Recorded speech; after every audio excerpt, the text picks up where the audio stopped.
Occupying roughly an area of about 3,400 acres, Karari forest is part of the larger Aberdare ecosystem.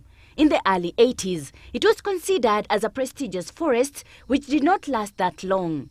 In late 80s, just like almost all other forests in the country, there was a massive destruction that left only a few trees that dots the forest land. This forest is critical. It's a critical catchment to the lower Suswa, Narok side. As most of you are aware that this is the upland forests, and down in the valley, the escarpment. Most of the waters that come from here, and therefore its effect has affected the water flow in that particular region. In order to meet the United Nations requirement of a 10% forest cover by the year 2030, the Kenyan government has sought all means and ways to see to either this target has been achieved. It is under this backdrop that the Korean and Kenyan community made an undertaking to plant about 2,000 trees in Karari forest in LARI constituency. I think they have given us about $4,000 for this particular endeavor.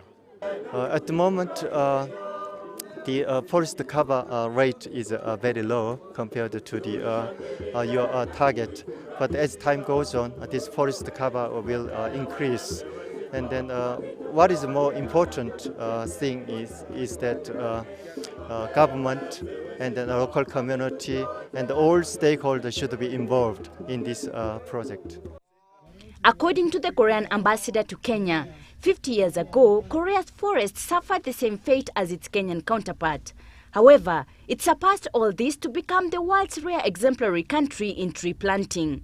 David Mbogwa, the director of the Kenya Forest Service, assured the Korean ambassador to Kenya that this will not be the end of this exercise, and at the same time called on each individual to take it upon themselves to see to it that the forest has been restored to its former glory. You see, this is part of they're only coming here for one day. We have planted 2,000 trees. Probably they only planted 50. But in our future endeavor, we will make sure that we engage the youth through casual employment, through engaging and giving them jobs to do this part of job. The most important factors are government leadership and then local communities cooperation. You have a very good system, and then CFA and then Community Forest Association. With the first phase of the Kenya-Korea Friendship Forest to be completed this year, David Mbogwa promised to safeguard the forest by fencing it and deploying officers to guard it against a similar misfortune that befell it 2 decades ago. The noble cause here today is a clear indication that the late environmentalist Wangare's Mathai's passion, a woman who dedicated her life in planting trees, her legacy still continues even after her death. Violet Makendo, GBS News.